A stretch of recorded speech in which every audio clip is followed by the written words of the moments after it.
There's been a new launch in the Callaway irons, and it's in the way of the Callaway Apex TI Fusion.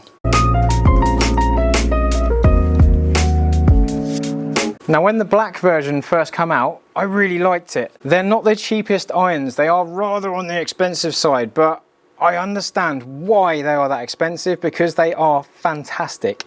The consistency of distance I got from them, I kind of like got a little bit of a missed strike and a good strike, and it still didn't vary too much. The landing zone was really close to each other relative to my swing and what I put into it. But I felt like I was getting less variance in the end result because of their technology in these clubs. Now, the downside of these clubs is that black finish just sort of wears off a little bit and just sort of like comes off the edges. These ones haven't been used much, but we still see just little signs of wear on that black finish. So they brought them out in chrome. There's some slight differences, but essentially it's the same club. One difference being, well, the main difference is the color. But the main difference I'm seeing here is the shaft. The shaft is essentially the same, apart from one little detail. On the black ones, we've got Tour Issue written on it. But it is the Dynamic Gold Mid 100, which is the stock shaft. In a custom fitting, there's lots more shafts available.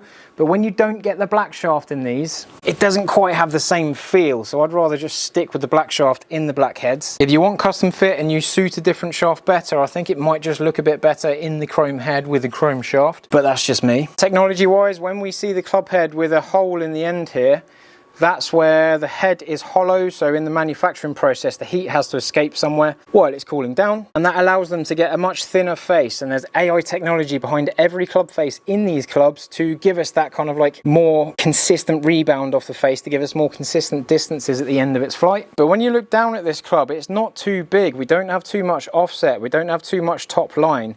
It's quite a nice compact head. And when I'm looking down at that, I'm not offended by it in the slightest. It does kind of feel like I'm kind of hitting a blade that's just got a little bit more help in it.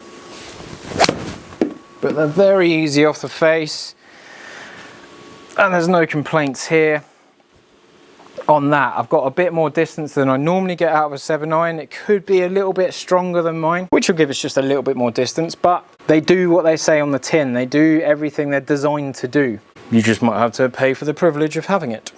And if I had £2.5 grand spare, I wouldn't hesitate to stick these in the bag, really. So I do have a 3-iron here that's had a bit of a custom build. It's got an axiom shaft in it, but there is a little bit more offset on the 3-iron than I would like to see. That just sticks out a little bit more than what suits my eye. So if I had a set, I would probably stop them at the 6-iron maybe, and then do something else above the 6-iron if I'm being really picky. But this one's been used a little bit more, so that black finish has sort of like worn down a bit more. You can see that where that face attaches to the back of the body, and you can see where that color just comes off a little bit. And when we get these in the chrome heads, we're not going to have to worry about that. So there we go, new addition to the 2025 lineup. New addition to the 2025 lineup.